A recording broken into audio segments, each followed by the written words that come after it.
potentially relevant This meeting is being species. recorded. Yep. In the Baker's Cove area and the Poconoke and the what was it, the Birch Creek Plain, Birch Creek Plain, yes, or Birch Plain Creek.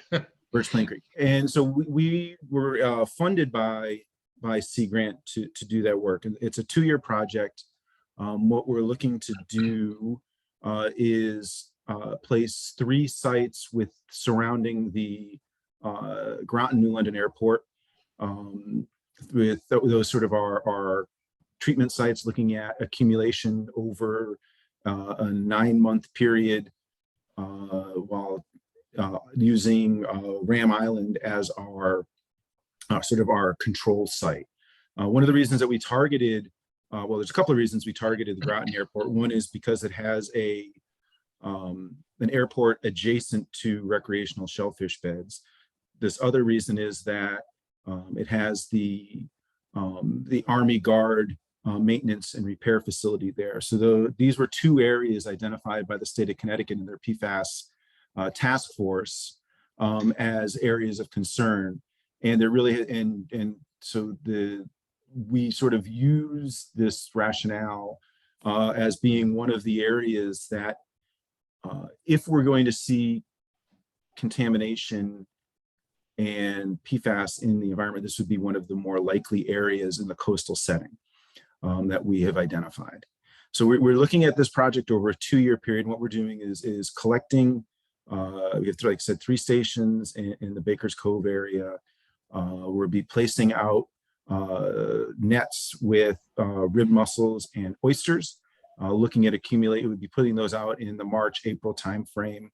And then every 3 months, doing a collection and looking at accumulation. And not only are we looking at just the oysters, but we'll be taking water samples as well as plankton samples. So we're kind of looking at accumulation throughout the food web, with sort of our end receptor being the shellfish.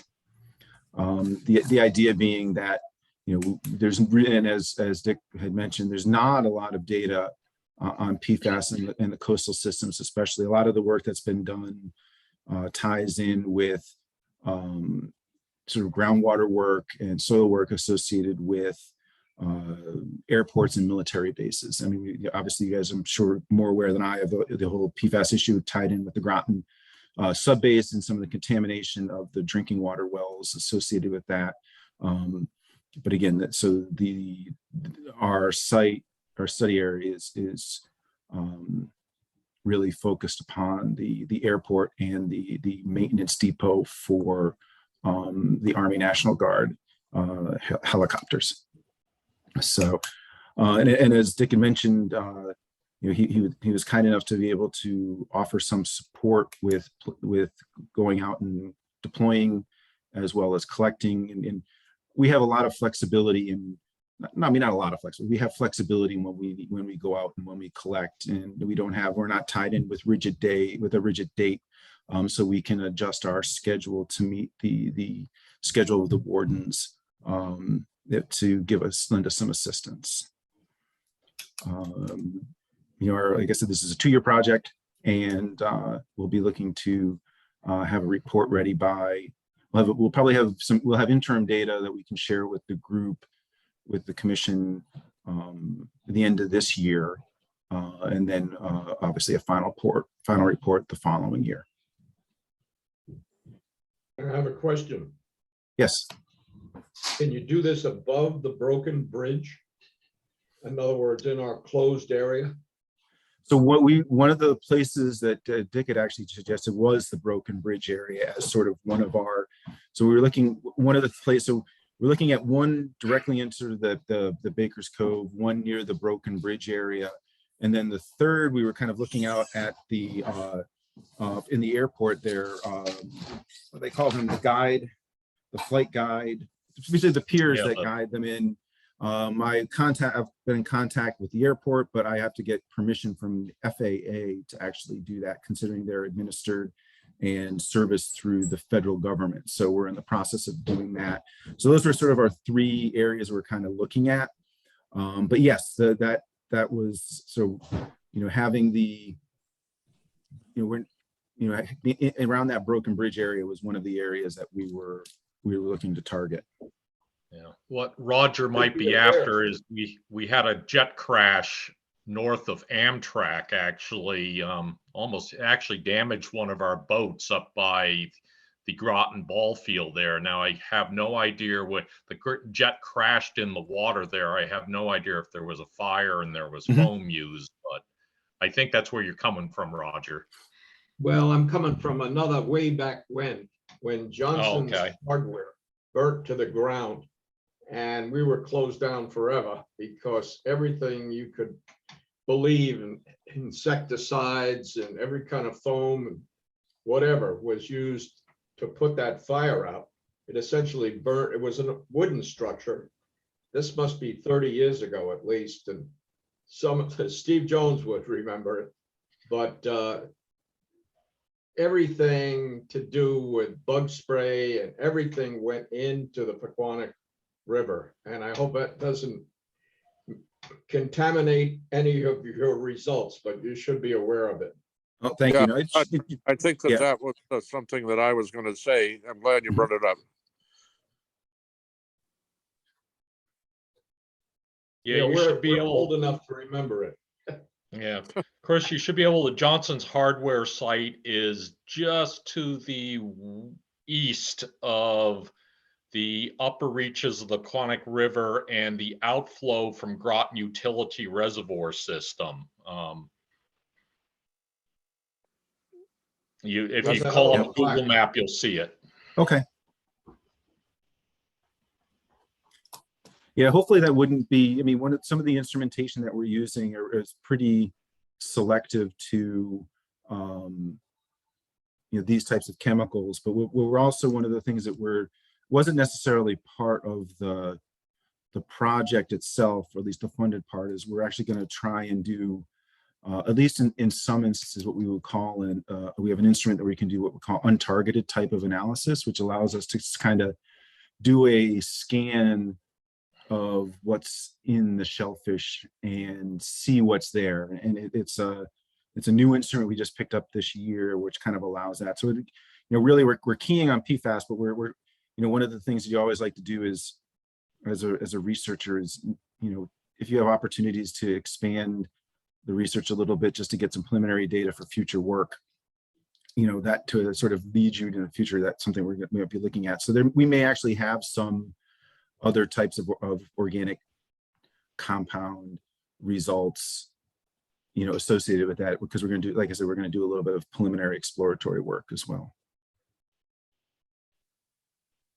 Sounds fun. Great. And Dr. Brandt, of course, is going to be doing kind of an associated study looking at mercury, one heavy metal. I guess selenium's not a heavy metal, but it tends to, as you say, be associated with mercury, and they both bioaccumulate or have the potential. Yeah, and her study is a little bit more sound wide. So she has some sites down in Norwalk. So she's looking at a variety at sort of a little bit of a wider scope than ours. But so she'll actually have some comparative data with other estuaries and coves. Okay, great.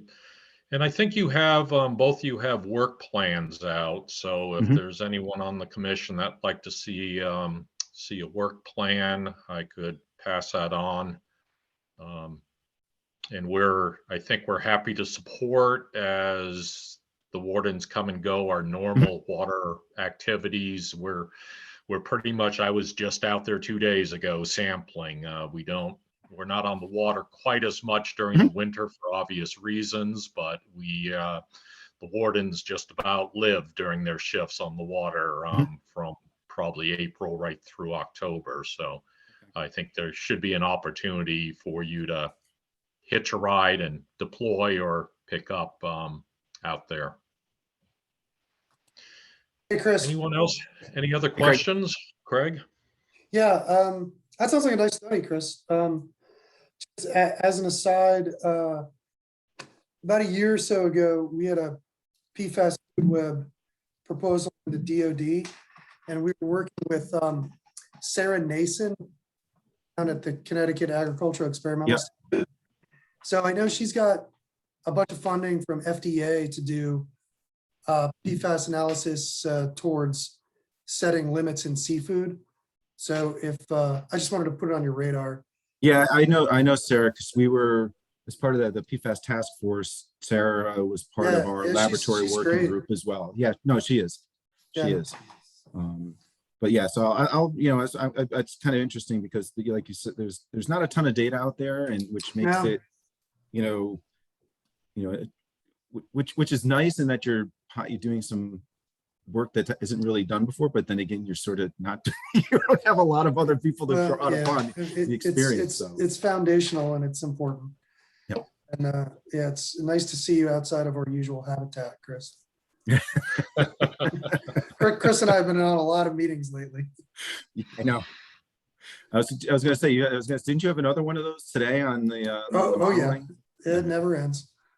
I don't have to be in those. But okay, I will.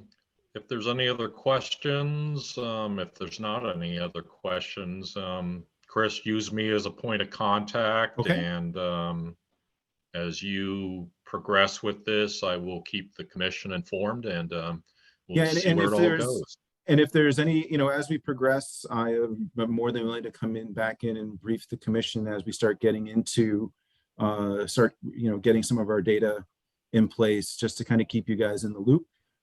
Because, especially if, I don't know if we'll find anything, but if we do, I think the sooner you guys know that, the better, because you can utilize that in your management activities. So, I'm more than happy to come back at any time. Okay, thank you. Okay, and you're certainly welcome if you want to listen to our budget and all the other dreary topics. But I think I will take my leave on this one. But thank you for the opportunity to talk with you guys right. on that. Okay, Thank you. Thank you. Yeah, bye-bye. Okay, let's get right into the secretary's report. I did the minutes last month, January 13th, 2022, sent them out. I could pull them up here if anyone wants to see them. If not, I'd like to make a motion to approve. Second. Any discussion on the minutes? Hearing none, all in favor? Aye. Opposed? Abstained? Carries unanimously. Treasurer's report. I guess that's going to be me too. We're running a slight deficit for the year, which, because we're not selling a lot of permits. Year to date, from the fiscal year start, July 1st, we have taken in $17,494, and we have spent $18,354.66. Our escrow budget, going to the next sheet, town's been very supportive on getting this stuff to us. So after having some real communication problems at first, Julie Chapman has been great.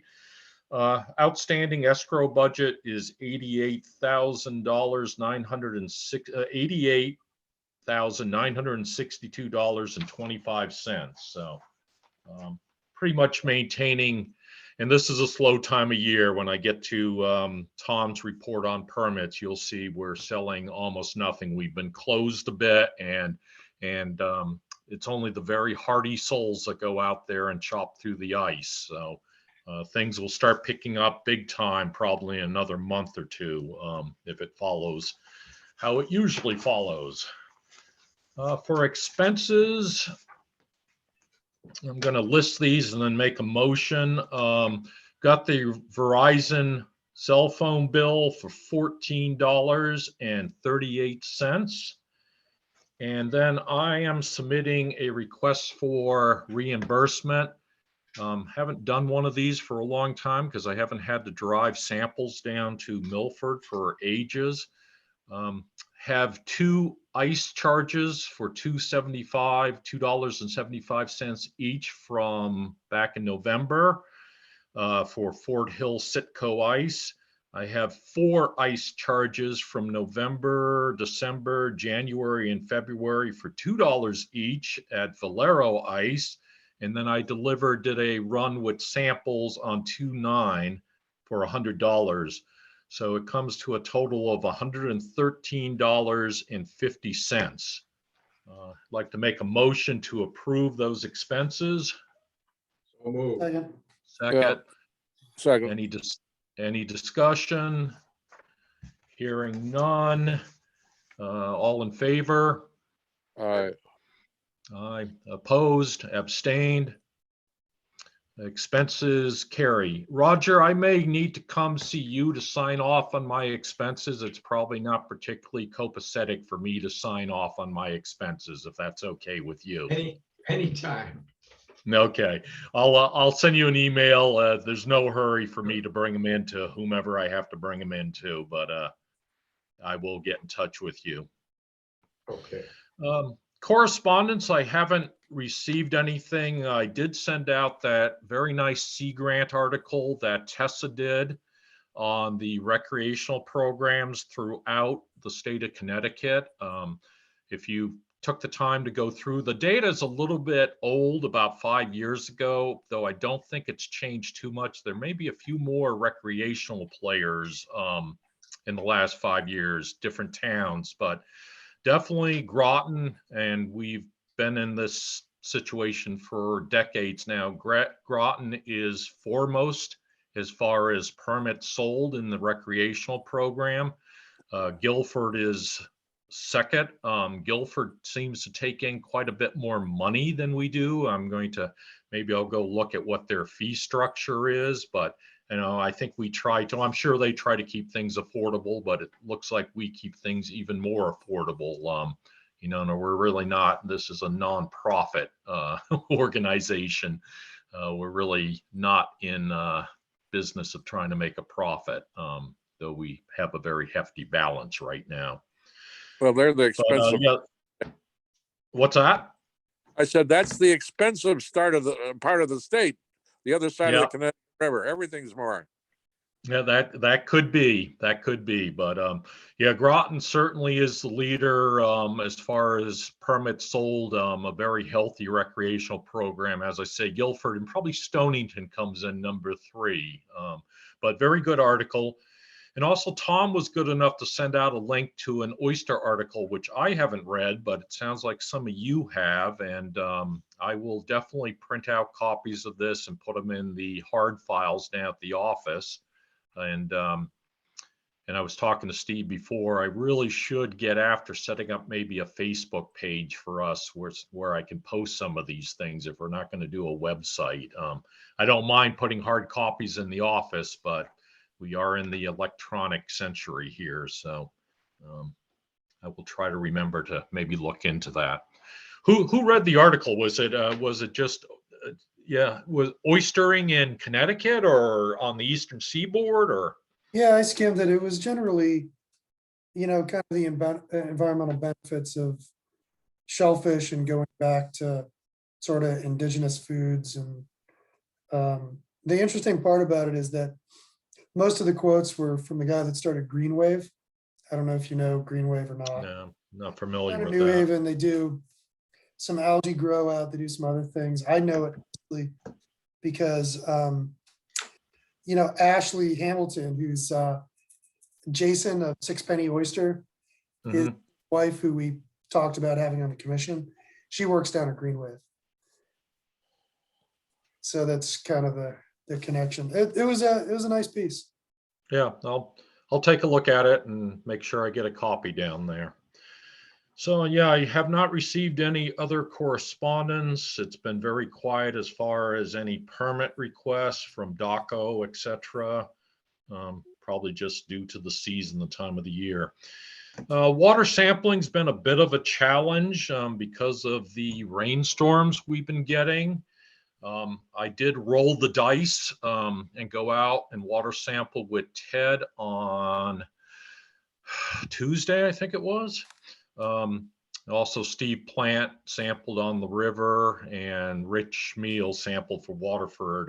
Murph Stonington sat out because Murph was concerned about the amount of runoff we've had in the last week or so from big rains and the snow melt. Got results back today. We did pass, and we will be able to open P and C again, but not until Wednesday morning at sunrise. I may plan to go out with Ted on Wednesday to get our February open samples. All the commissions are a little bit behind because we keep getting shut down by rain. What was kind of curious, I haven't seen the actual numbers yet from Emily on our results, but Steve Plant sampled and failed same day. In fact, I brought Steve's samples down. So that was kind of curious that he had problems in the Mystic River that we did not have in Mumford Cove and the Pequannock River. I was thinking I had a 50-50 chance of failing. As I say, I haven't seen the numbers and if they're at all elevated, but we did squeak by. So we are in good shape, up to date with everything and looking to get our February open. Okay, Craig and I had met down at the hatchery yesterday with Danielle and had a very nice tour to see what she's doing with the hard shell clams and all that. And Craig, I'll let you, I'm going to shut up for a bit, let you talk about what our discussions were and how I think we're looking to structure Danielle's hatchery in situ work, and then the possibility for some type of grow out program or investigation or, you know, trial down the line somewhere. Yeah, so Danielle's been, you know, chipping away at this a little bit already. She's got some clams in holding tanks. She's dove into some of the literature and protocols for how people have done this before. Basically, we kind of imparted the need to her for us to have a scope of work that's sort of phased with some deliverables along the way. And she actually sent me something about an hour ago. So looking at it, it's not quite ready for prime time, but it's pretty good. It's got elements in there. What we're essentially doing is dividing this initial work up into two phases, and the first phase is figuring out, you know, how to hold broodstock and getting them to spawn and gauging the spawning success. And then the second phase will be how to develop the larva, get them happy, and get them to settle. So the timing on this, you know, it's going to be several months. I wouldn't be surprised if it went, you know, 6 months plus, you know, to get us from phase 1 to phase 2. But I think the important thing is we've got Danielle a little bit more focused and structured in terms of, you know, conveying to us what she's going to do and how she's going to be able to gauge whether or not she's being successful or not. So does that reasonably capture it, Dick? Or yeah, and we have asked, and Craig's going to work. I think she needs a little hand holding on this. I have asked that, you know, since she is expending time and using equipment and all that, I have asked her to put together a budget, maybe invoice us for work done to date, and then eventually at the end of this study, which may fall flat on its face, that's, you know, we'll see where this goes, but I'm impressed with, they certainly have the equipment and the setup down at the hatchery. I'm impressed with Danielle's background knowledge, expertise, motivation. So I think this is good. And I'd like to see where this goes before we start talking about grow out concerns. I have talked to Jim Markow. I kind of get the sense he's not too interested in getting terribly involved with this. So it might be that I get involved or we get involved, and I'm willing to run the regulatory permits if we decide that we want to do grow out at one of the CMs or off the dock or put an upweller in. I can do permits, but that's yet to be determined. I think we're taking the first big step here, and this may fall flat on its face, and it may not. I am impressed. She's got, God, it must be 36 clams, big, healthy Mercenaria down there that she says are established and they're feeding. And I asked her, how do you know they're feeding and healthy? And because the clams are pooping, and I have never seen clam poop, but that was pointed out to me. So she, I think she knows her stuff. She's looking in the literature. Craig has certainly pointed her to a couple other sources. And she does tie in very closely with Norm Bloom, who I believe actually pays her salary for the other work she does. So yeah, I agree with Craig. I just think we need to get her a little bit more focused, and she's very dismissive as far as putting an invoice in. But I was quite adamant that this is not just a freebie. She's interested from a purely research point of view, which is great, but I think she should be compensated fairly, whatever that might mean, for her effort and time. Yes, as part of the scope of work, she and I are going to work out a budget that's commensurate with her level of effort. And I think, just having a little bit more structure, it's good for us, obviously, because we kind of know what we're getting or what we're supposed to get. Not only for the commission, but also for an audit trail for the town. But a little bit more structure also, keeps her sort of actively engaged towards the endpoints that we're going for. I asked her, I said, so what is it that you want to get out of this? And her response was, I'd like to be able to provide you guys seed clams. So simple question, pretty straightforward answer. We just needed a little bit more of a roadmap, I think, on how to get there. Yeah. She and I are going to chip away at it. And I think for the March meeting, we'll have something that we can run past the commission. And you guys can comment it now, comment on it then.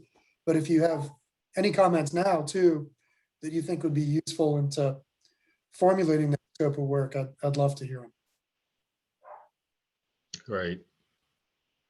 And as Craig and I tried to impress Danielle, part of, I believe, our commission's mandate is to engage in research or to support research, especially anything that's directly associated with the hatchery or Yukon. I'd like to, as much as possible, kind of grow organic resources along that line.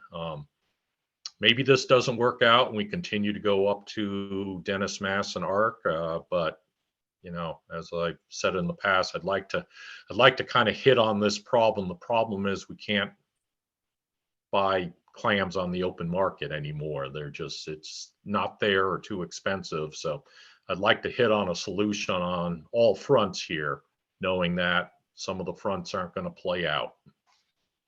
The only thing I would have Steve, go ahead. To offer is that in most of the cases with oysters and clams, in particular steamers, Danielle moves them down to New Haven, where they have quite a good upweller set up in New Haven and more food in the water than we have for, let's say, a upweller out in the Mystic River.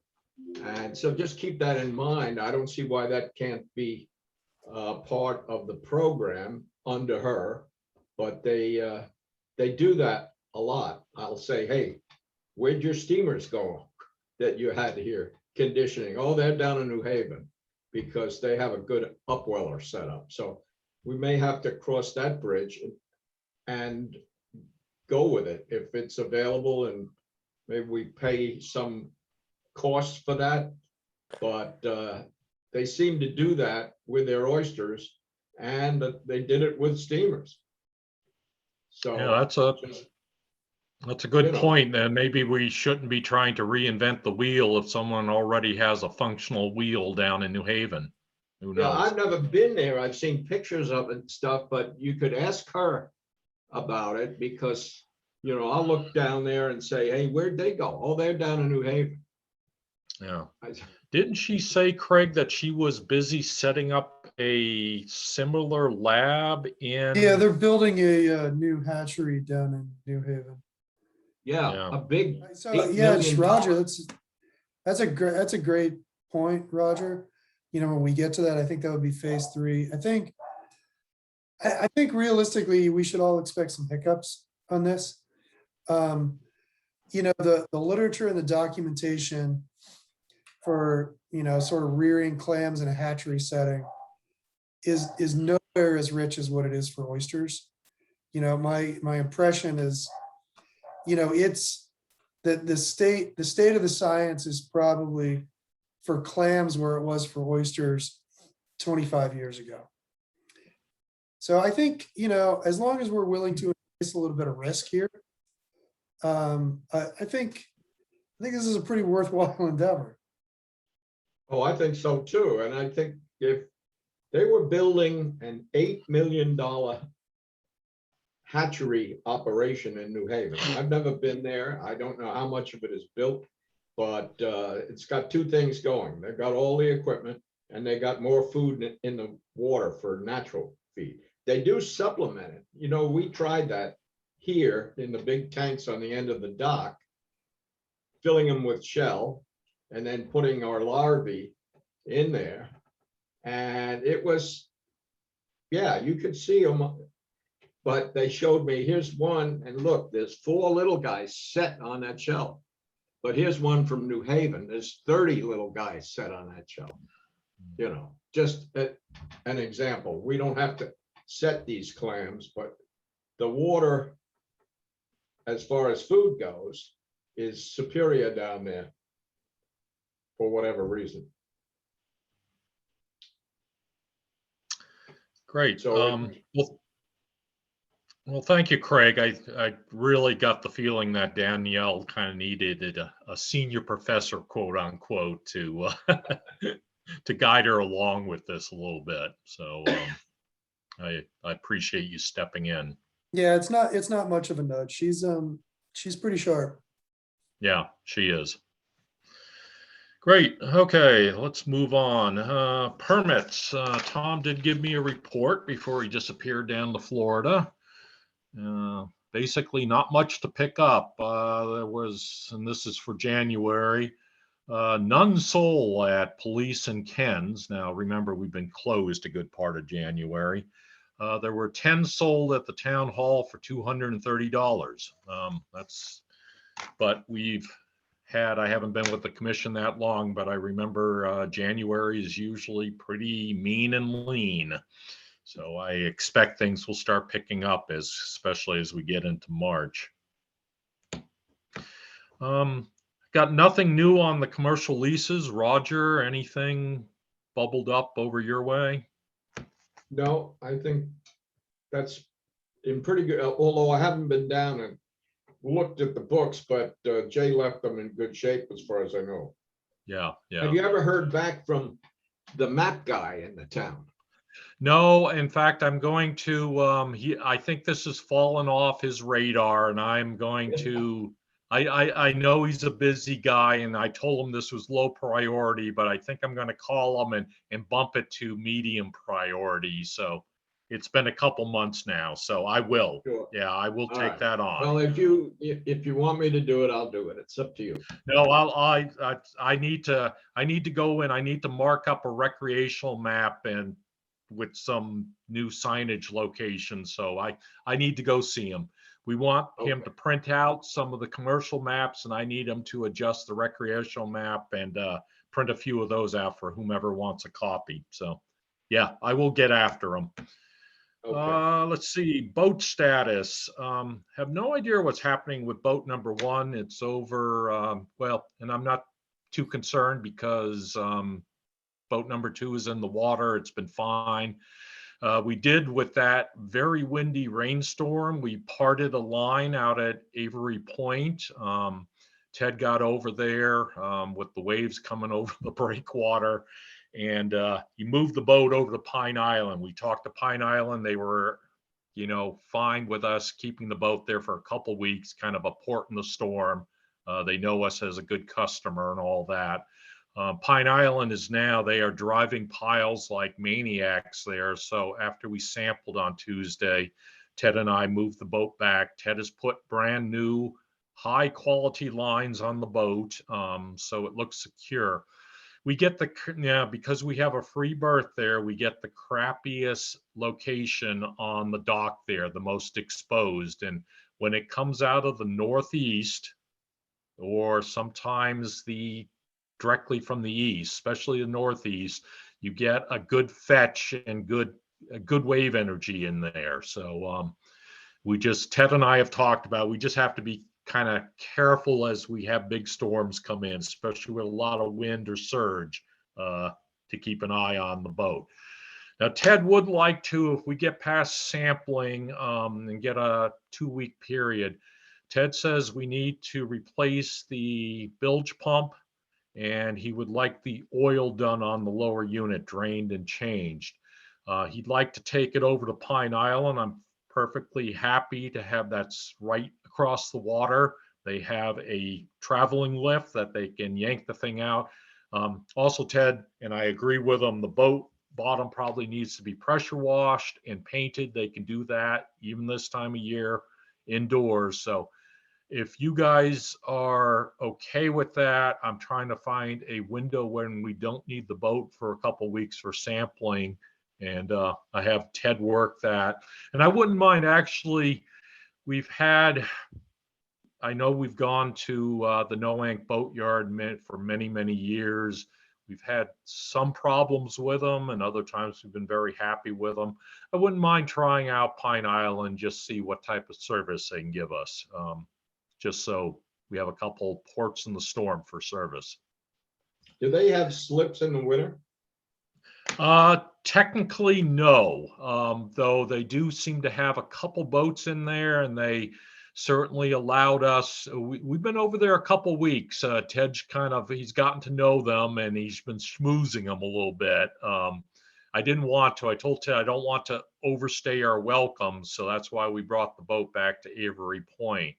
I don't think we could ask them that. I believe, I'm not sure if there's something in their permitting or it may be an insurance thing. I thought years ago we tried that and they said, no, can't in the winter for insurance. But to me, it would be a wonderful thing if we could be in a more protected spot, and it would work just as well for our needs up the river and stuff, right? Yeah. As Avery Point. Yep, it certainly, it would be more protective. We should revisit that with them, and I'm sure we could get a really good winter rate, but I think that was it, that there was something that their insurance didn't cover boats in the water. The docks well, it's more people going back and forth to the boat falling in the water than anything, right? That might be, liability of people moving around on the docks during the winter. Yeah. So whatever. Ted knows them really well. I will, in fact, if we pull the boat in the next month or so for service, I'll have them explore that over there. And we still haven't heard from them. They're busy right now, putting in pilings and new docks. Still haven't heard that we have a slip next summer, and we're just going to have to wait on that. If that falls through, then I think we're back on the Pequannock River with maybe a bit more of a robust mooring system than we set up last year. But yeah, the river certainly has security problems that concerns me quite a bit. it's free. The price is right, but we are much more secure and probably safer at a marina. You just have to pay for it. Okay, let's see, new business. I think we talked about the clam culture at length already. I'm sorry, my cat's yelling in the background. Go away. Warden activity report. Yeah, they put in about 80 hours between the two of them. Ted has certainly stepped up to the plate. We did with HR, since Al is still ailing. I talked to him the other day. He can only get around with a walker right now. I'm not sure that's ever going to improve that much. So we did bump Ted up to interim head warden. And we'll see where that goes. But right now, he's essentially making the head warden wages on an interim basis. I worked that was pretty easy to work with HR. And I also talked to HR about a seasonal hire, and that's quite doable. Nathan gave me the form. He says we probably should submit for seasonal hires around March or so. So I'll put that together and share it with you guys next meeting. I'm kind of thinking we probably ask for something in the period of Memorial Day through maybe Columbus Day. We may not get, I'm not sure what type of expertise we're going to get. This might be like a student or something like that, with or without boating experience. I've kind of talked to Ted and JC and said, I think this person will be an assistant to you, not independent, but will actually be there working with one of you in tandem, where maybe Ted or JC's out doing boat patrols and this person is shoreside at Bluff Point. And then if there's any problems, you know, Ted and JC will only be a few minutes away. So we'll see what we get. I have no idea, though I suspect this may be college students, maybe even high school students. I don't know how young we want to go, probably not below 18 years of age. Looking to maybe a college student looking to, you know, get a few hours and maybe some introduction to the program. So best I can say is it looks like it's doable. I'll start the paperwork in motion and we'll see what type of applicants we get. And then finally, I think, I'm not sure if everyone saw them, but I did put in with both Craig and Jay's approval, put in to renew their terms on the commission, and those were approved. So your jail sentence has been extended to December 31st. Hey, what about parole for good behavior? That wasn't yeah. part of the, Well, maybe we could get you an ankle bracelet. So yeah, like I haven't had enough of home confinement. Thanks. So that was those two reappointments just came out the other day. So I do thank Craig and Jay for their continual interest and motivation to serve on the commission. Let's see, that's actually all I have. Is there any seconds, any other topics? Hearing none, thank you. What's that? I'll make a motion. Motion to, okay, make a motion. Second. Okay, we're all in favor of adjourning. I will try to get some minutes together and out tomorrow. So thank you. Yeah, a lot of stuff going on, a lot of really promising stuff with some research projects and with Danielle. So I'm real encouraged with the program so far. Great. Okay, folks. Okay, good night. Okay, good night. See y'all. Have a good night. Bye-bye.